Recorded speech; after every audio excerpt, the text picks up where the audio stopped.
and Neil. Right, and now we are moving to the presentations of the different subgroups. There was a request to change the of the last two presentations, so I thought that this is not a problem. Anyhow, we start with NWP and looking forward to the subgroup recommendations.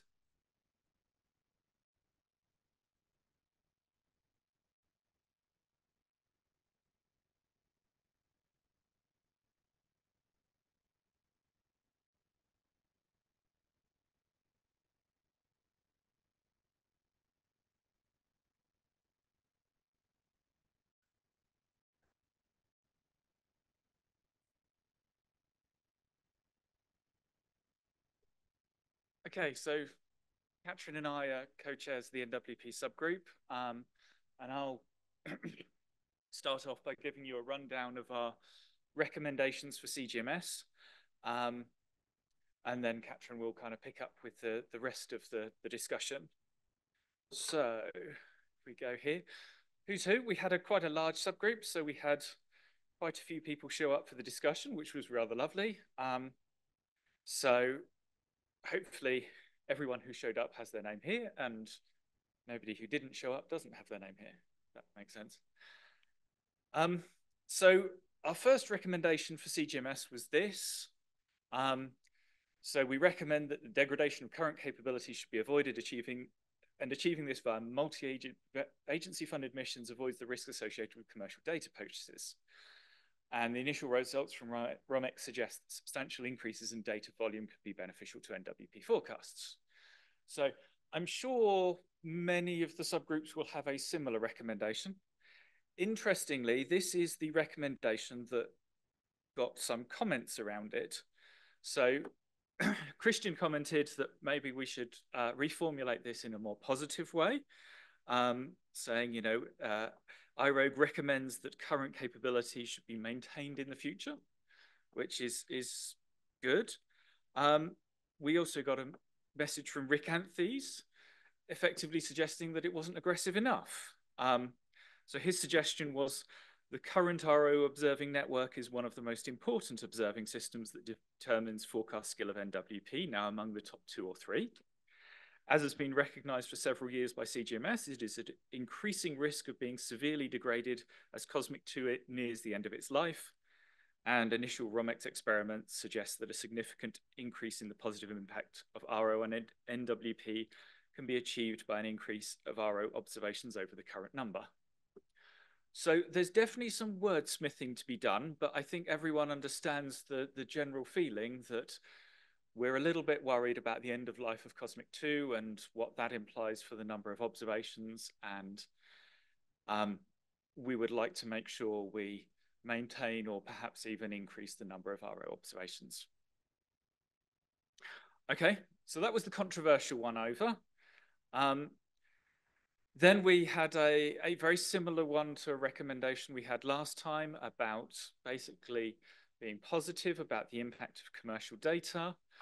But also perhaps the sting in the tail is in the last sentence about the importance of appreciating the approach of sharing commercial data with a global license.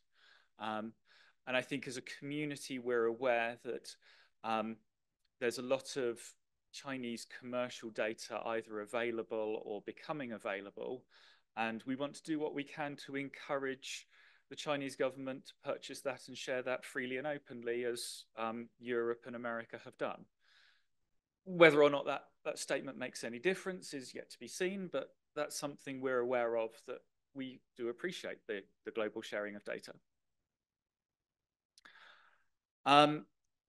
Then we talk about the communication and providing test data when new observations become available. So this has kind of generally been true of the agency-funded changes, but you know, with commercial changes, certainly in America, it's not always been the case that we've heard ahead of time about any changes in quality or provider. It's all been very last minute because no one wants to keep the negotiations confidential and seemingly last minute. So encouraging that notification earlier about any possible changes is something we want to encourage as best we can. And then there's the Planet IQ recommendation that we don't like artificially degraded data. Basically, yeah, it's one of those things that I think we all are a little bit queasy about the purchase of deliberately degraded data. And I imagine the climate group will certainly have something to say about it. You know, we all know that the Planet IQ data is high quality, so we'd like the high quality data if we can, please. And then we have a recommendation about having archives of large quantities of RO data sets. So we recommend that institutions, when they're purchasing data, purchase full data sets so that they can be archived and we can run reanalyses. This is deliberately our fifth recommendation because we're the NWP subgroup. So reanalysis is not the core mission of the NWP subgroup, but equally we do still depend on reanalyses and products like that. So this is an important thing to bear in mind. And then finally, last time we had a recommendation like this about an open data policy towards the purchase of commercial RO data. We think this is already covered now by the CGMS best practice document. So we're just kind of noting here that this is a recommendation we had for CGMS last time that we don't think we need anymore. And with that, I hand over to Katrin. Thank you, Neil. So now we're coming to actions and recommendations we have within the IROWG.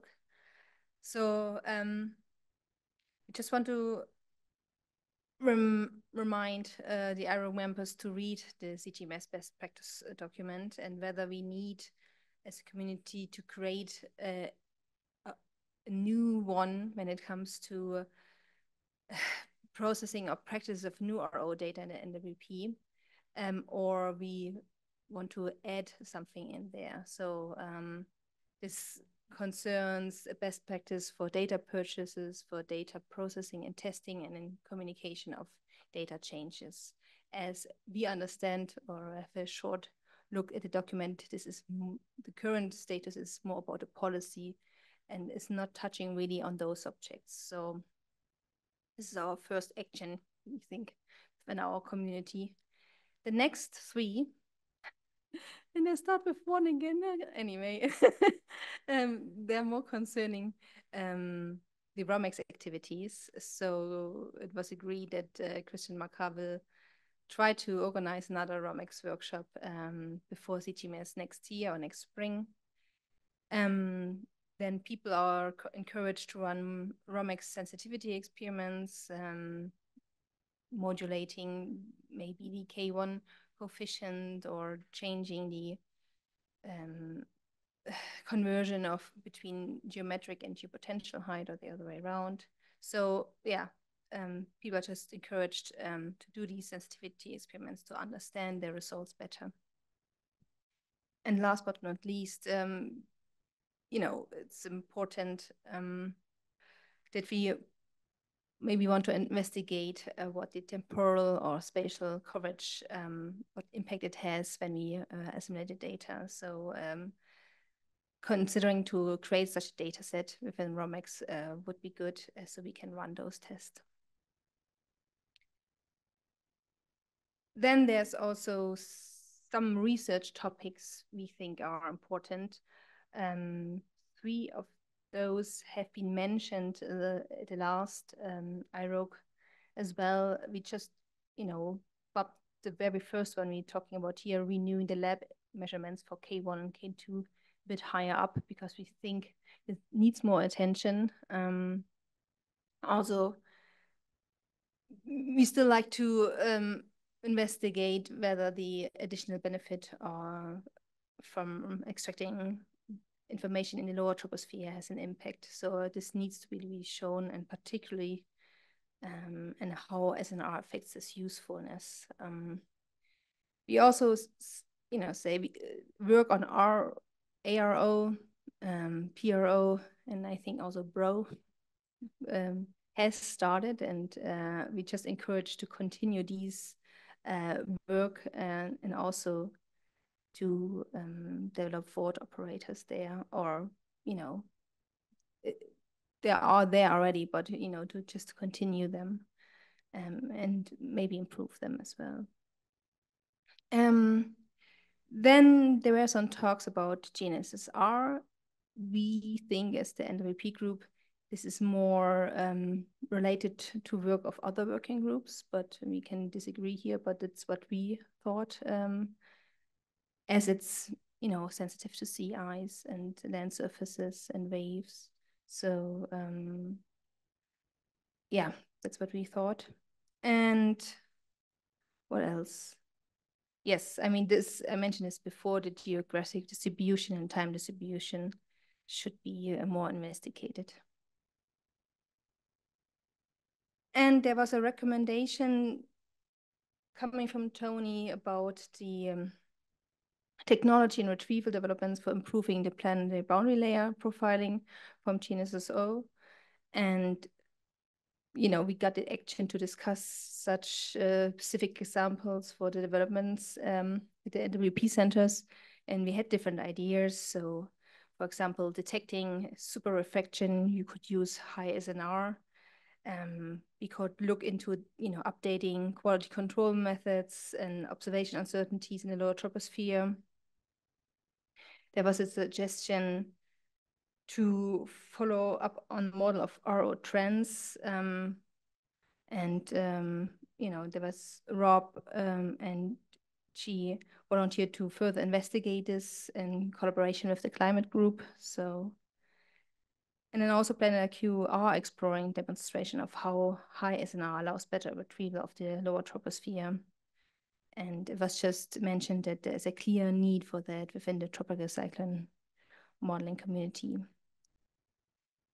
And I think, yeah, that's more or less it. There were some discussion topics mentioned as well about timing-wise of the next IROG. From our side, there was no objections to have a meeting in 2 years. When it comes to, who's going to be the next co-chair or one of the co-chairs, we do think it's probably good to have a candidate from the other subgroups, as a way is from the NWP, or well, she is interested, of course, in other things, but explain all this then in detail in the document. And we also acknowledge the contribution of commercial data providers here. And that it's important that we have also climate quality data here and long-term and full access to the data by independent processing centers on this commercial data. And the second main recommendation is that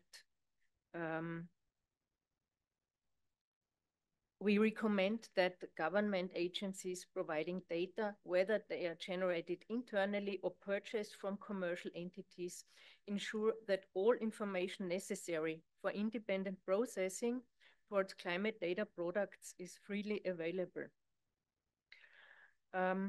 including long-term archiving of all measured and acquired data without filtering, without sub-selection, and without intentional degradation. So we are a bit more explicit here. And including the data not passing quality control. So we need all the level 0 data or the metadata for assuring full climate traceability.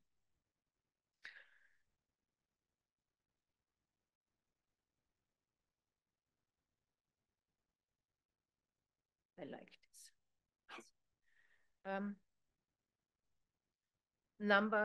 Recommendation number 3 is that the data providers ensure 2 data streams of climate data products.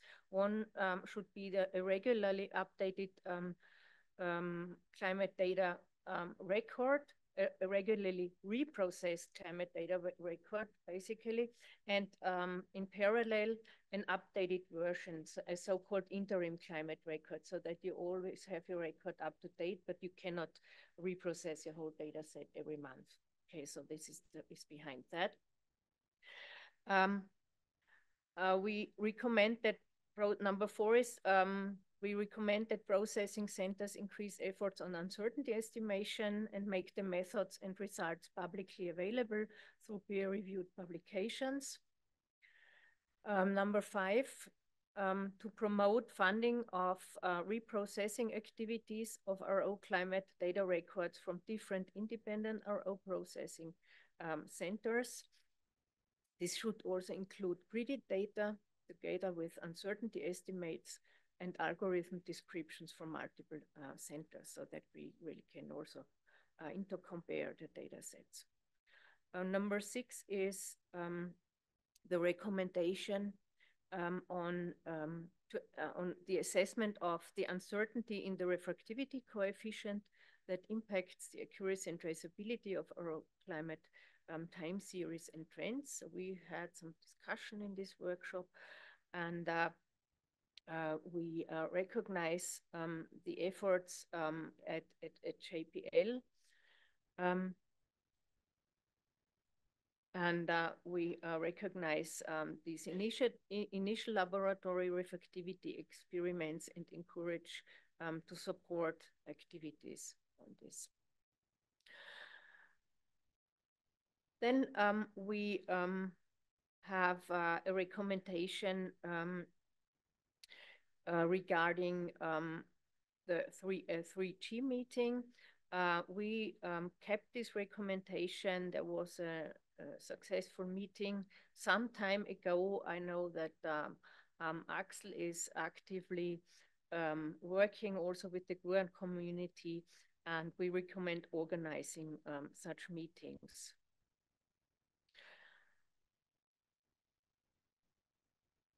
And number 8 is we recommend that operational data providers additionally supply occultation prediction products because this is important to let's say, plan coordinated, co-located experiments and measurements. So these are I think these are all recommendations.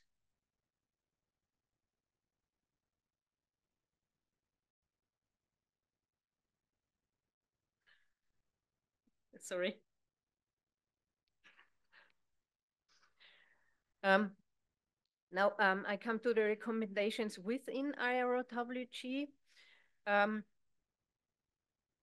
We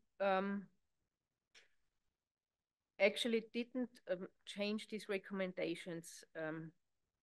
Basically, the first recommendation is that we recommend that IROWG continues to contribute to the development of GNSS-RO as a climate monitoring to assess structural uncertainties in the retrieval data, to support the generation of multi-center ensembles of climate record, to study the effect of changing spatial coverage, including a characterization of errors, and also communicating to the users the usability and the limitations of the RO products. An important recommendation is recommendation number 2, to continue the assessment of radio occultation water vapor products in terms of their climate quality. Number 3, we encourage to assess the sources of bending angle uncertainties from different receivers and processing centers, SNR, clock noise, and their impact on the estimates of long-term changes.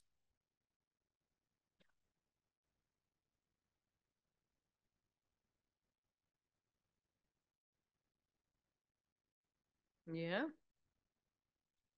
Number 4 is on working on ionospheric correction methods and high altitude in initialization to further optimize the climate utility higher up into the stratosphere of radio occultation data. number 5 is the recommendation to compare radio occultation products with other observations and to foster contributions to IPCC assessment reports, international climate reports, and international assessment reports. Recommendation 6 is to continue participation in the wider scientific community, like the World Climate Research Program, like the GRUAN community, and so forth.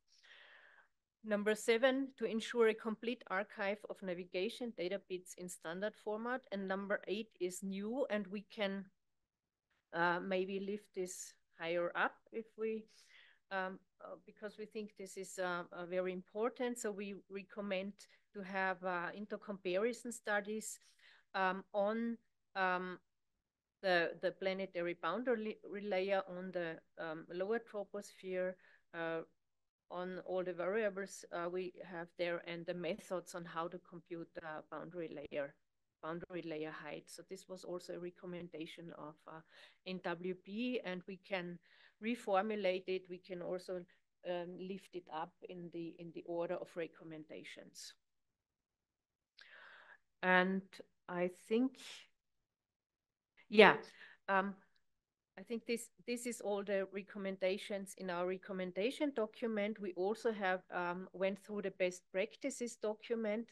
In our best practices document, we basically have included or cover, and I go back here, the first 3 recommendations that we have here. So the first point in the best practices document is the recommendation on the climate quality of RO measurements, discontinuity, long-term availability, full global coverage, and local time coverage. The second point in the best practices document is the recommendation on the long-term data access, and all the information needs to be provided for climate reprocessing activities. And the third point is the recommendation on is actually recommendation number 3, to do some continuous reprocessing on these reprocessing strategies to reprocess climate data records, and also to have in parallel interim climate data records that are up to date. Yeah, this is basically all I have. Regarding meetings, we discussed that it would be okay when we have meetings every second year or every 2 years. And I would have a question to this best practices document. And the connection to the recommendations, because the NWP subgroup said you moved your open data policy recommendation, you removed it from the recommendations because it's in the best practices document. So this would mean we have to remove our main recommendations, and this doesn't make sense.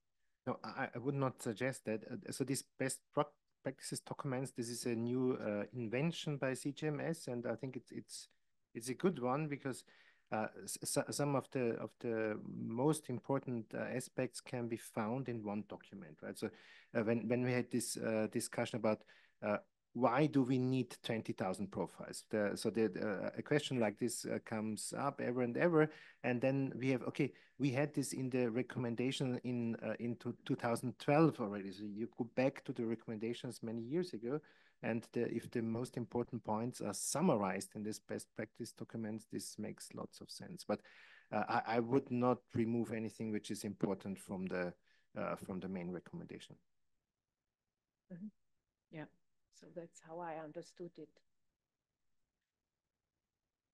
Any questions, comments?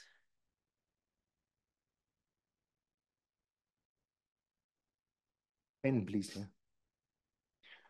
So North Star actually is to try to also produce or reproduce this data record. So as try to serve the community, maybe you can tell us what you actually want. For example, that this is the first time I see this location projection of maybe future for how long for your in situ, the campaign planning or something. So maybe you can just email me what you want that we can put on the put on our FTP site, however, is freely available, and we have the tool. And also I think it's very important that because we are also considered to put together level 3 data, so monthly climatology and many others, but also with uncertainty and with others. So if you want to have this raw data, I think it's kind of possible because we have that somewhere. So just let us know. Yeah. Right. There is a comment by Rick, please. Okay, thanks. Yeah, Andrea, thank you. I really agree with your number one recommendation to CGMS, and I think that could be combined. The words could be used and combined with the words in the NWP recommendation. I am curious, though, why the 20,000 profiles per day is important for climate. I would think that it's seen as a backbone in order to be able to provide a gridded climate data set of about 300 times 300 kilometers monthly with a good coverage, with a good global and monthly coverage for climate data records. So that's behind this. And oh, good. Okay, so that's the reason for 20,000 from climate. Yeah. For NWP, yeah. I think the reason was we predicted back in 2012 an increasing impact up to perhaps over 100,000, and we thought that 20,000 might be an optimum number, sort of a knee in the curve. And that's what people keep asking is why 20,000? So we should have a short answer to that question. Right, and this short answer should also be in the best practice document. Then we don't have to go always all the way back to the arguments we already had 15 years ago. It is actually written in the best practice document. Yeah. Well, I keep hearing the same question from various people, and I think they don't know that exists, or they forgot about it or something. Yeah. Yeah. Thank you, Rick. Any other questions? So I'm pretty sure that this recommendation together with the NWP recommendation will be certainly one of our main recommendations. So it makes sense to discuss this a little bit.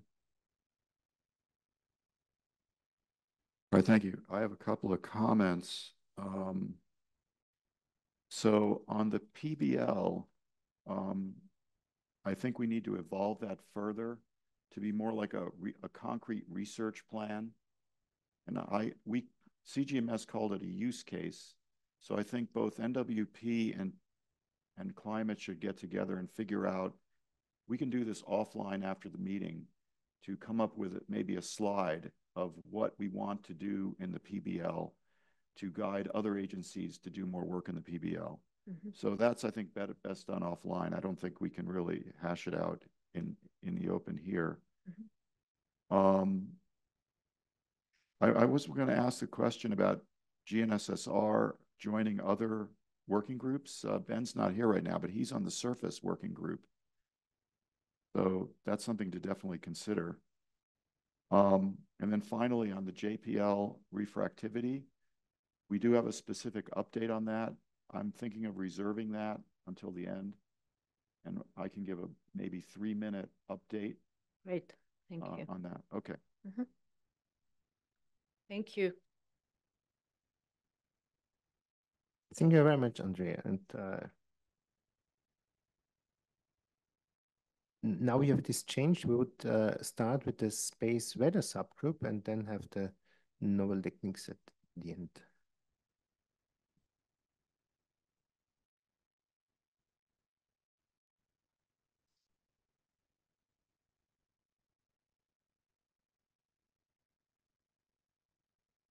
All right, thank you for moving the space weather report ahead because I had a conflict.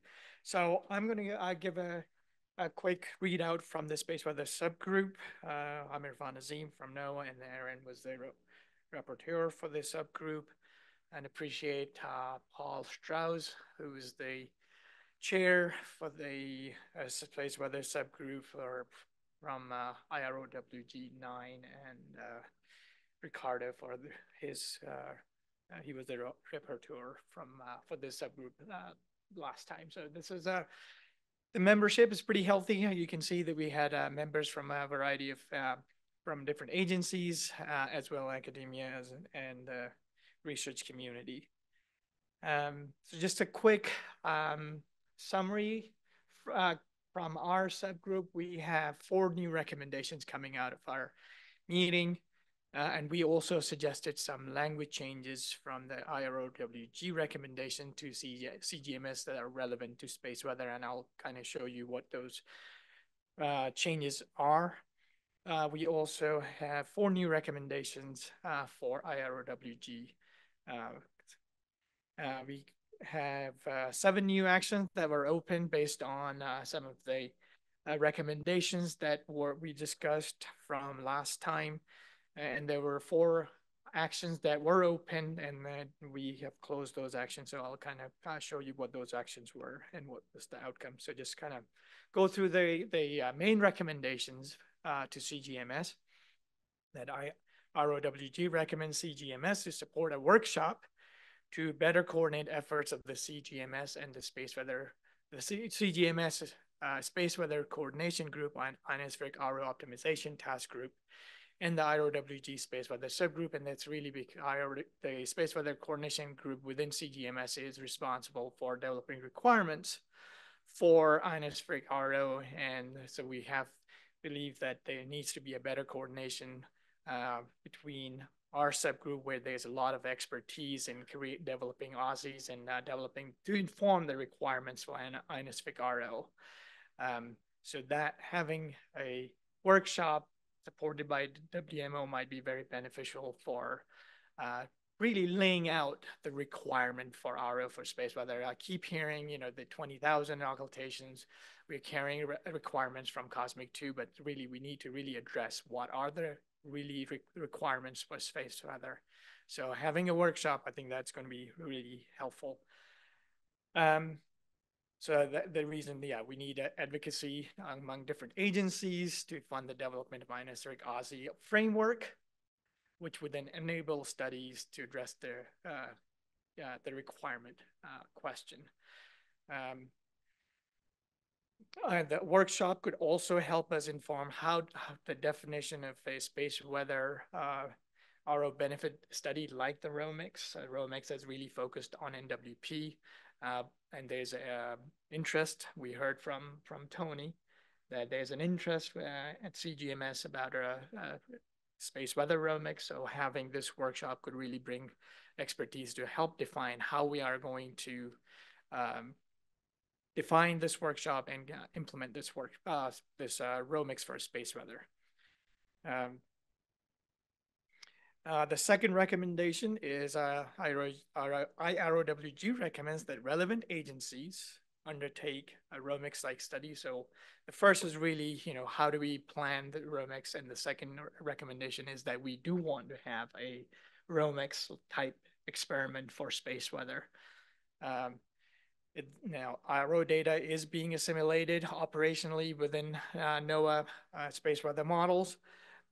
But we really need to understand the impact of additional data, and then with the data that's not currently being assimilated into operational models. So having a space weather ROMIX would be very informative for operational agencies.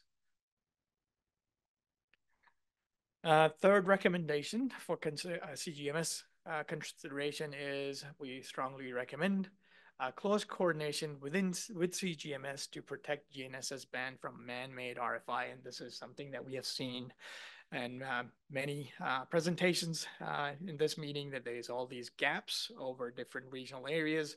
And this man-made interference impact not just space weather subgroup. I'm sure it also impacts NWP. It impacts climate. So we recommend that this issue be brought up to CGMS to develop close coordination to protect these GNSS bands from man-made interference. I don't know how we're going to do it, but something that we need to discuss. And then also these RFI interference has, not only has an impact on SNR, but it also impacts on a degradation of the number of counts. The final recommendations to CGMS is IROWG recommends a workshop by WMO to facilitate coordination between relevant groups to examine approaches for reducing ionospheric residuals in neutral atmospheric retrieval. So there was a recommendation from IROWG-9 to address the issue of ionospheric residual on atmospheric retrieval. So we think that these efforts are probably best handled within the NWP or climate subgroup, and I believe there was a reference to it, if I recall it, from the climate subgroup. So we think that could be best in one of those other groups, but I think we needs to have a close coordination between whichever group leads the ionospheric residual impacts on atmospheric retrieval. There needs to be a close coordination between space weather subgroup and that other group. So a space weather subgroup offers to provide support to either the NWP subgroup or the climate subgroup that's going to address this issue. Tony mentioned that many moons ago, there was a mini workshop, a joint workshop that was held on this particular issue, and it is probably timely to initiate that workshop and hold another joint workshop that would address ionospheric residual errors and atmospheric retrievals. Recommendations to IROWG. So we have updated language to some of the recommendations from the last IROWG. And then we have a new recommendation related to ionospheric data assimilation and models. That was previously a recommendation within this subgroup, but this time we would like to elevate it to within IROWG. So here's some changes to the languages, to the language in our recommendations to IROWG. So the edits are the changes are in red. So the first one is, per CGMS priority HLPP 1.14, ongoing and future GNSS RO missions should incorporate the following ionospheric monitoring capabilities. So we have all these attributes, including latency. But what we wanted to make sure that for continuous tracking of data from tangent height, from 90 kilometer up to zenith, we want to make sure that those tracks are continuous. So those tracks last at least 8 minutes. So that would allow us to actually do the full retrieval of electron density profiles. And then we wanted to clarify the language related to the accuracy of absolute and relative T in TEC. So there was a language that's slant total electron content should enable, or the sensor contribution to slant total electron content should enable 3 TeQ and 0.3 TeQ in absolute and relative accuracy, respectively. And then we also made another change to this number property, or number E, that high rate 50 hertz or higher sampled data of amplitude and phase measurement. So we want both amplitude and phase observations at ionospheric tangent altitudes when either amplitude or phase scintillation is present. So right now, I think oftentimes we're just triggering on S4. In the future, would like to trigger at high latitudes on sigma phi, but again, if we trigger either on S4 or sigma phi, we would like to get high rate amplitude as well as phase data. And then there was this came up. The last thing came up in couple of different areas. which is related to the coverage of RO. So we added this last bit, and when considered RO system as a whole, the ionospheric measurement should be uniformly distributed in geographic and local time over the globe on a daily basis. So we don't want to have gaps in coverage. So we would like to have uniform coverage geographically and in local time on a daily basis. And this created these changes in the language, recommendation language has ended up creating a new action within the subgroup. Another change that we made was to just clarify that we recognize the IROWG recognize the importance of a space for the applications of RO data. And then IROWG recommends that non-IR, so we struck out RO and focused on non-RO missions that use dual frequency GNSS receiver for orbit determination needs should make available data, all necessary level 0 data and metadata required to produce accurate overhead TEC from GNSS receivers. And all RO missions should continue to provide level 0 data and metadata to derive topside TEC, and to the extent possible, level 0 and metadata to derive TEC occultations. So again, we want to make sure that RO missions continue to provide occultation measurement as well as topside, but for non-RO missions who don't have the occultation antennas, that we get the data that's necessary to derive TEC on the top side. And then the second one, I think this is really something it was alluded to earlier. So we do not want, like NWP, climate, we don't want any degradation of the data. So we want to make sure the data, essential RO data, including archive raw or low-level data, is provided as collected on orbit. So basically, we want to say that we don't want the data to be degraded. I think the last one I already mentioned again, that we want global coverage in lat/lon as well in local time on a daily basis. This one, I think we have made some quite a few changes in this recommendation to IROWG. We encourage development or improvement of ionospheric data assimilation models to take full advantage of all available. Before we had specified Pharmasat 7, Cosmic 2, but this time we think we have RO data from not just from Cosmic 2, but also we have data available from commercial providers. So we want to take full advantage of that. So we've modified the language to read that we want to take advantage or encourage development of data assimilation models to take full advantage of all available, including commercial providers, GNSS data, for example, RO, topside TEC, and GNSS reflectometry, including both grazing angle and nadir, because and I'll come to this point a little later, that now we are,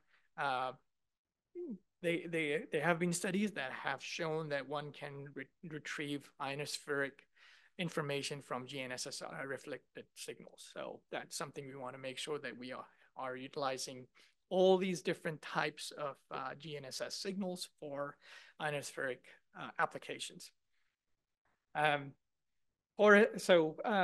Continuing for specification and prediction of the ionosphere, global ionosphere, before we actually were again focused on low latitude, but because we were in the previous recommendation, we really were focusing on Cosmic 2. So this, in this updated language, we want to make sure that we are providing improvements for global ionospheric specification and prediction, including both its large-scale properties such as the F-layer, bottom side, and small-scale properties, and encourage development of more accurate retrievals of ionospheric electron density profiles. So we struck out 1D VAR. And then the last recommendation to our IROWG was unchanged. Within subgroup, we had a recommendation that verify that WMO OSCAR database properly documents the ability of current and future missions for obtaining ionospheric data, and this is being currently addressed by the Space Weather Coordination Group of CGMS, and they're working with the ionospheric radio occultation system optimization task group of the Space Weather Coordination Group. So, that coordination group is going to be addressed. Has actually updated the database So, the second recommendation within the subgroup was to expand the subgroup membership in the areas of personnel associated with operational space weather support centers and member of the international community. So we have created an action, and I'll show you on the last slide what are those new actions have been created. That's action number 6. The next recommendation within the subgroup was the space weather subgroup team members should continue to advocate for and support greater incorporation of ionospheric radio occultation science topic, and that led to a creation of action number 2. Undertake studies which address the necessary occultation density and latency to achieve certain level of specification accuracy with assimilative models. And then we created a recommendation to CGMS. That was the first recommendation to IROWG. Oh, sorry, to CGMS, which was going back. That was the first one.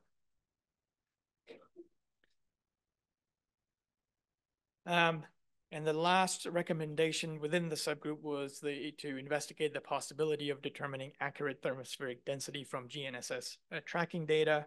And there are several UCARs already doing that, and there are other groups who are doing that. So we feel that it's really, we have created an action to refer this particular recommendation to the Space Weather Coordination Group of CGMS.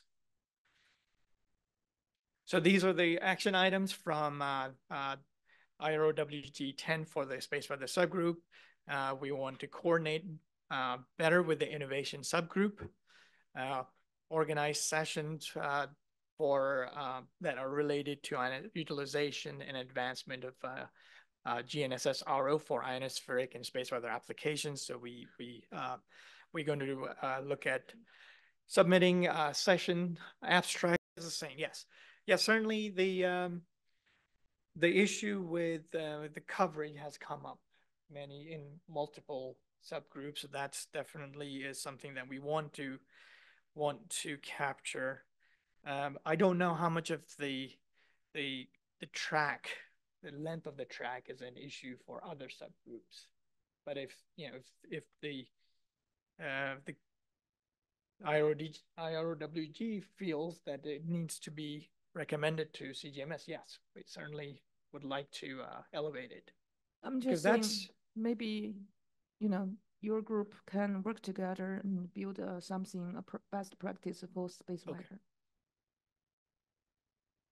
And also the next slide, some of them actually are consistent. Like open policy, the level 0, I think it was mentioned by the other group as well. So we may somehow combine with other group and turn them into the recommendation to CGMS. Okay. Very short one, because we need to move on to the next, to your subgroup. Go back a slide. Just wanted to mention on the low latency, I've seen 30 minutes, I've seen 5 minutes, I've seen 15 minutes, I've seen 10 minutes from different sources. And so I'll just say from the commercial side, it would be nice to know what is the real goal. So I mean, you don't have to answer that. You're right. Yes. So consistency. Yeah, and that is we'll take an action at least within NOAA to make sure that all the numbers, at least from our agency, they are consistent, and also they are reflected in IROWG. And I believe Space Weather Coordination Group is looking at the ionospheric IROWG constellation requirements. So I think that's where we will make sure that all these requirements are consistent across different places. Right, because I think SBAM, the Air Force, has a 10-minute, if I recall correctly. That's what I'm saying. The 10-minute number, I think, is coming from the Air Force. So it'd just be nice to. Okay. What's the real number? Whatever NOAA says. No. Good point. Yeah. Okay, so then we move to the innovative group. Very, very short.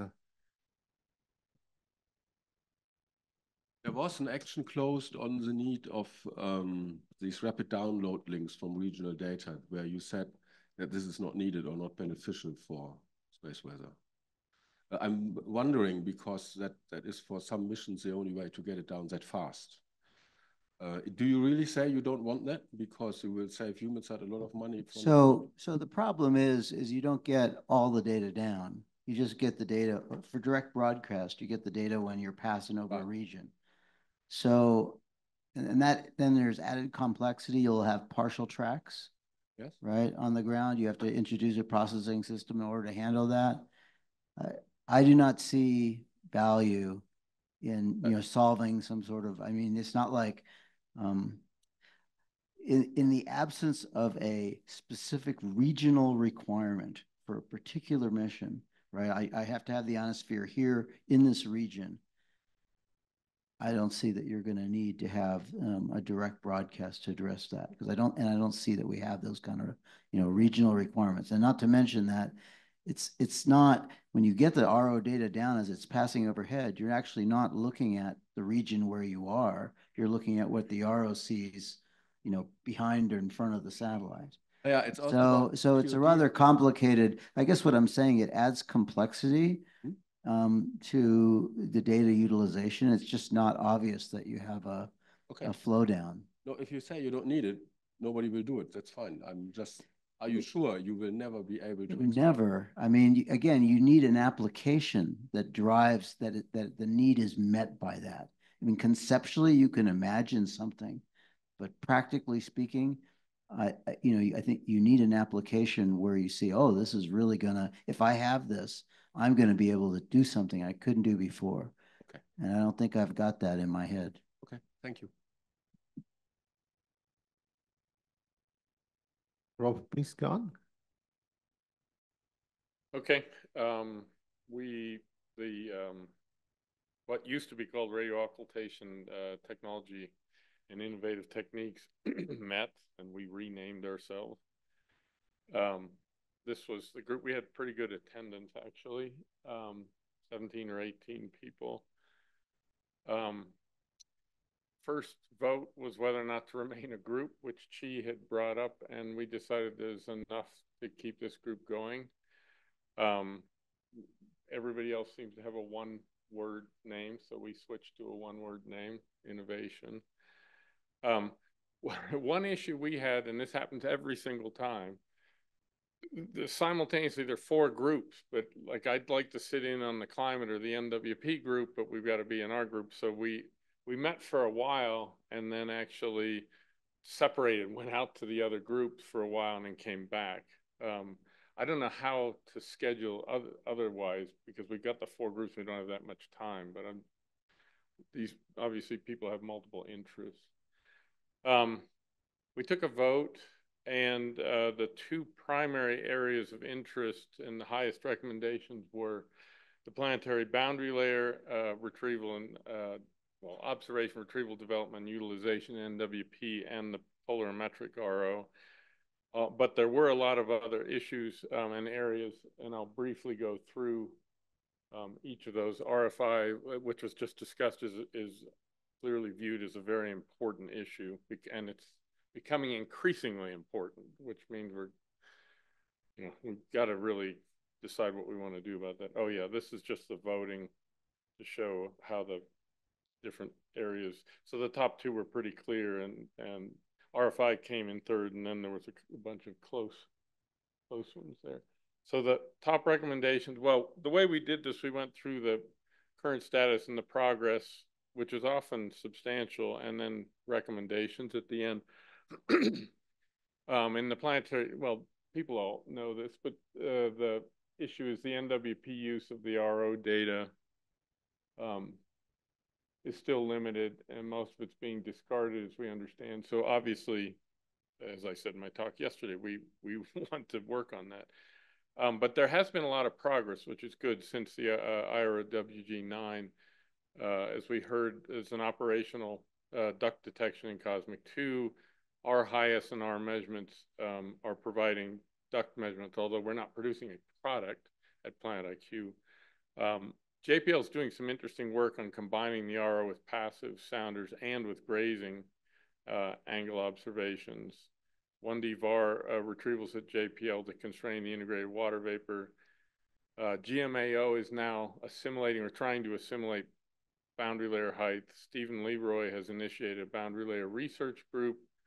There were a bunch of presentations related to the boundary layer and posters as well.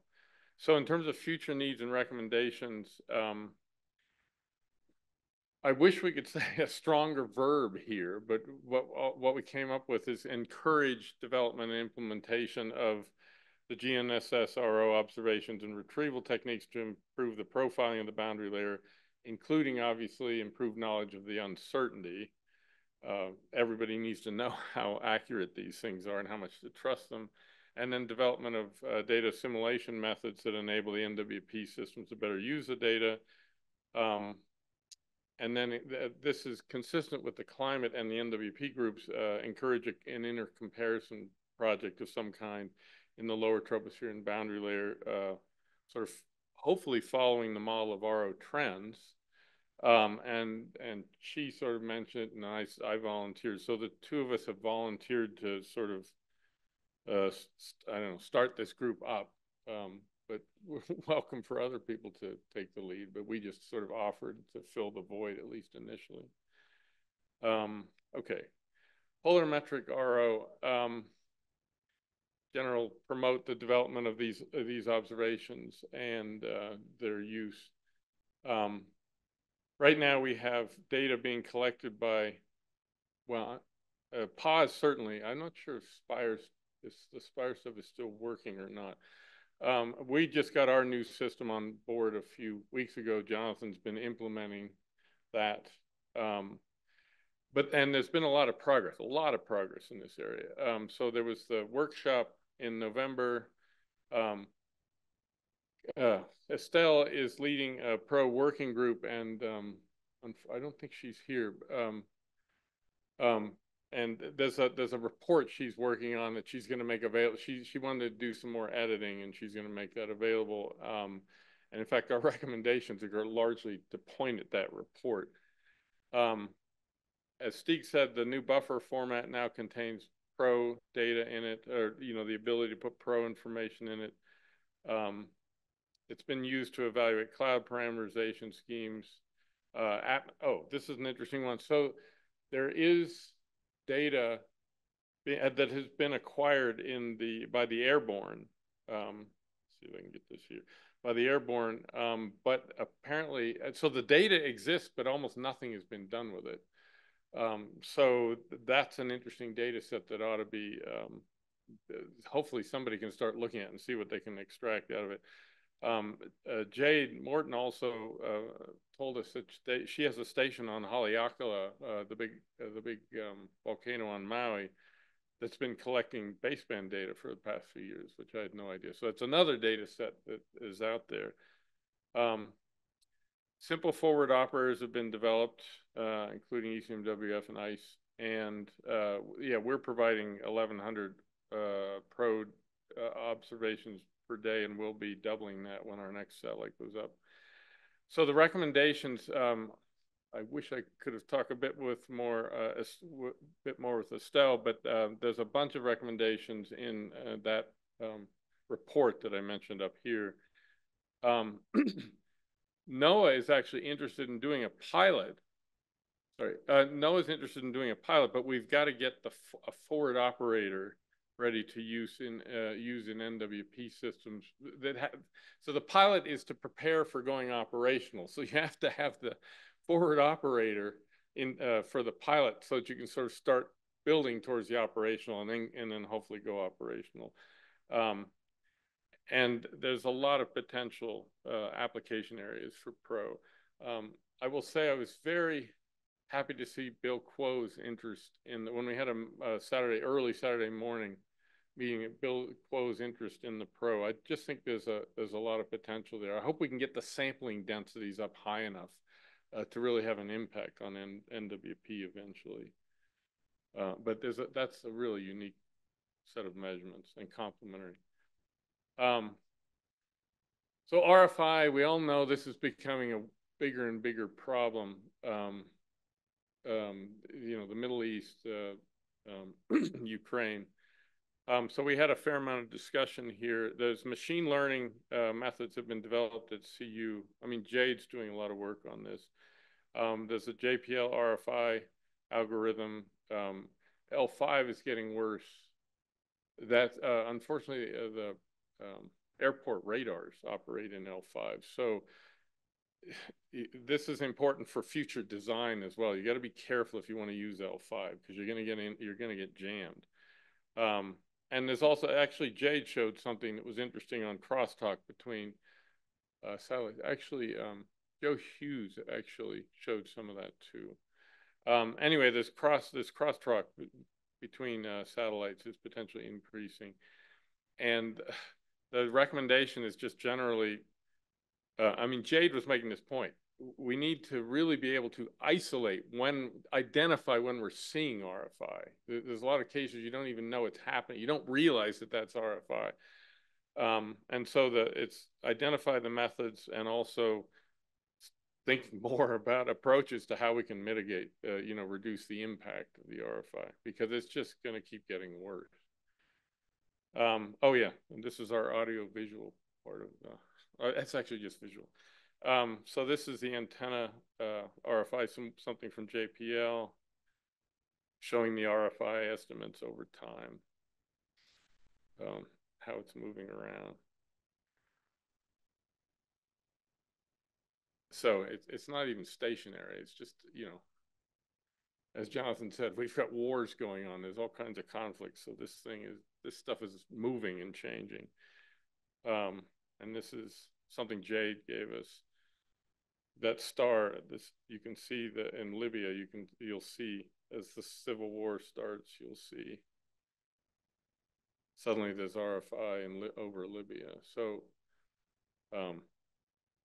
anyway, it's a real problem, and it's really like our Planet IQ occultations over Ukraine are really degraded, if not eliminated. So because of all the jamming. Okay. And this is an airborne. Let's see if this works. Let's see how to do this. Oh yeah, here we go. So those are airborne occultations plus the dropsons going down, just sort of visually showing you. Quite cool. Okay, so under airborne radio occultations, there's been a lot of development. ARO is now being routinely collected as part of this atmospheric river intense observations and also hurricanes. Texas A&M has demonstrated the ARO soundings in the mid-troposphere. There's a JEDI operator that's been written. Buffer has been, as Steve said, Buffer can now handle it. Actually, real-time delivery is ready for demonstration during NOAA campaigns. The one point that Faye made here is that the open loop, a lot of this stuff is closed loop, so it's not getting deep into the atmosphere, and so the open loop tracking needs to be improved. And so yeah, it's interesting. ARO seems like it's on the verge of going operational, which is nice to have it sort of maybe move out of this area, move out of the innovation area. I think the biggest issue is, well, a couple of issues. One is the open loop tracking. The other is to figure out how to get this on a lot of commercial aircraft so we get a lot of coverage. So that's the issues there. Leo, which is near and dear to my heart, although I have to say I didn't vote for it that high because it's this time. My personal vote wasn't that high because it's just an expensive, it takes a lot of work, and it's just moving slowly, developing slowly. There was a proposal to China, but was not funded. The Wegener Center has postponed work. It's going to do forward operator, but it's postponed it. JPL does have funding to work on this, a bit of funding because of the NASA Planetary Boundary Incubator effort. And Eric Wang has developed a forward operator. We sang the praises of this very innovative technology in our RFI response, and John wrote in hallelujah because it sounded a bit religious there. And oh, this is a very important point.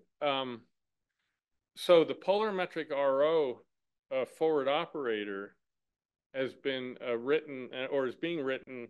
See, I'm not sure it's finished. Well, anyway, it's being written so it can work over a wide variety of frequencies. These high frequency Leo at 22 and 183 gigahertz are actually quite powerful for telling you things about cloud particles because they're shorter wavelengths, so they're more sensitive to the size and the properties of the cloud particles. So it's very nice to have that forward operator in there. And the big recommendation here is that we need to finish development of a forward operator and then perform some OSSEs to really show what the potential impact is of these observations. This was in there from last time. We had said encourage CGMS to coordinate purchase of commercial RO data.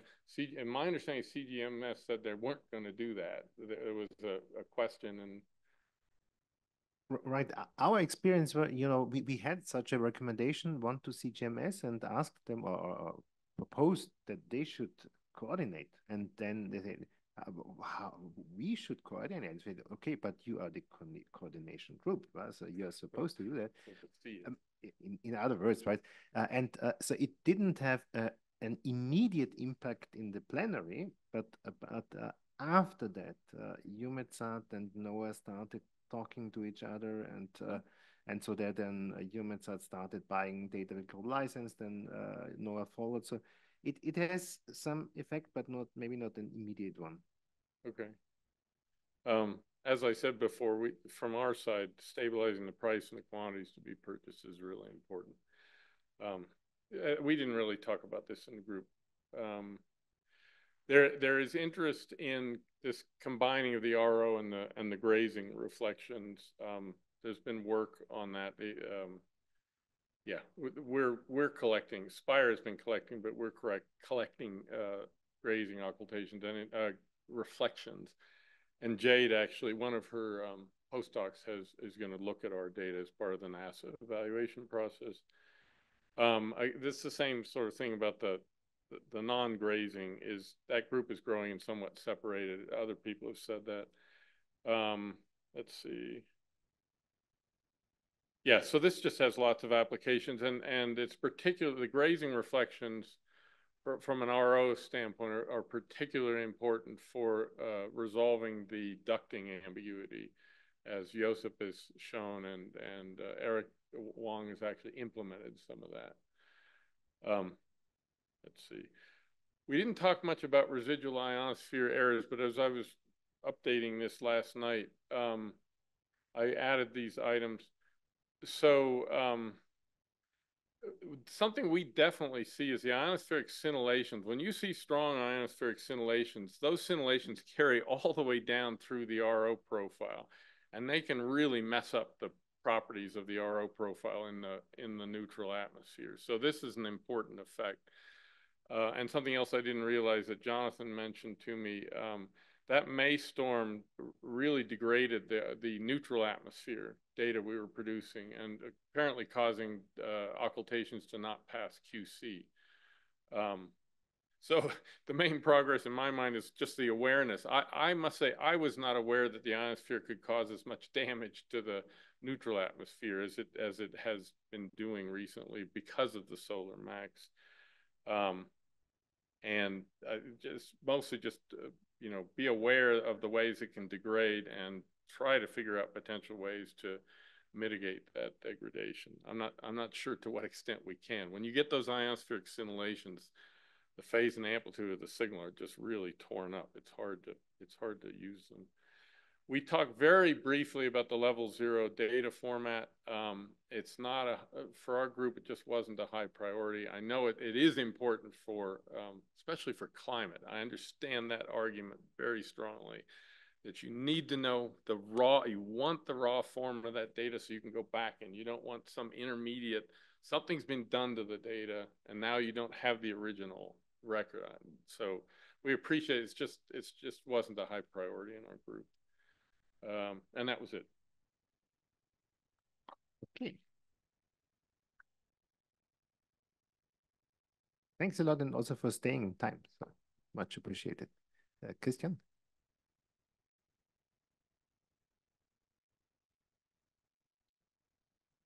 I'm honestly a bit concerned that in an IROWG statement, we are praising the advancements of individual companies. Sorry, we are praising? We are praising the advancements or successes of individual commercial companies. If we decide to do that, like mentioning Planet IQ here and there, and I think we should at least strive for balance. One obvious thing missing I found was in the PRO section, where you highlighted Planet IQ's data and missed Spire's data that has been available since 1.5 years and has been validated and is actually publicly available in a way through various ways when people are interested. So I think we should we should just be balanced there. That's fine. I'll just say one of the problems we had in this group is we had 17 individuals, and unfortunately Spire wasn't there, and so you get this uneven sampling because it depends on who's. But I completely understand what you're saying. I completely agree. So this is just what we threw together very quickly for this, but I completely appreciate that, and just there was nobody from Spire, but we can hopefully get Vu or somebody to contribute to this. I have a comment. Awesome. Yeah, go ahead. Okay. Speaking from your top recommendation was about making use of PBL data. Right. I should really say those top two were very neck and neck. Just okay. Coming from my perspective, I'm not clear on what things I could do that would help to make better use of PBL data. So some guidance from you or the community on developments that could be made or developments that have been made that are successful, because I think there's various kind of bits going on, but there's not been a coherent statement of actually this works. You know, for instance, if you want to make better use of the PBL, using a 2D operator really helps, and here's the study that demonstrates that. I haven't seen anything as clear as that yet. Yeah, I think that's because we haven't evolved far enough to be able to make that. But I mean, I think it's a good. In fact, it would be good if you could email me just a few sentences along that line. It would actually help me to help us to put stuff in there, like for stuff like what direction should we be going in? It's like, well, NWP is like saying, how can I use this data? Tell me better how I can use it. What's the information on? Does anything you can write that down and send it? We can refine our recommendation. Okay, please. Regarding RFI, I'm very happy that it was brought up here and also in space weather, because the ITWG has already since a while a strong interest in following this up. And there is a conference coming up in Argentina in October. So I can provide more information. You can still register. Obviously, you can't submit an abstract anymore, but there is strong, things going on in this regards to, make aware of this and to come up with protecting these bands. So yeah. Okay. Well, yeah, definitely forward, and we'll distribute. Yeah. Okay. just a short question. Your main recommendation regarding the planetary boundary layer, so this could be well combined with the climate recommendation regarding looking at water vapor. Could we do that? Yeah, I completely agree. We didn't put water vapor in here, but we should. Obviously, the boundary layer, the thing that RO tends to provide the most information on is water vapor down there. So I agree. I mean, but when we take your first recommendation as main recommendation, that we also include the exploitation of water vapor in it. Sounds good.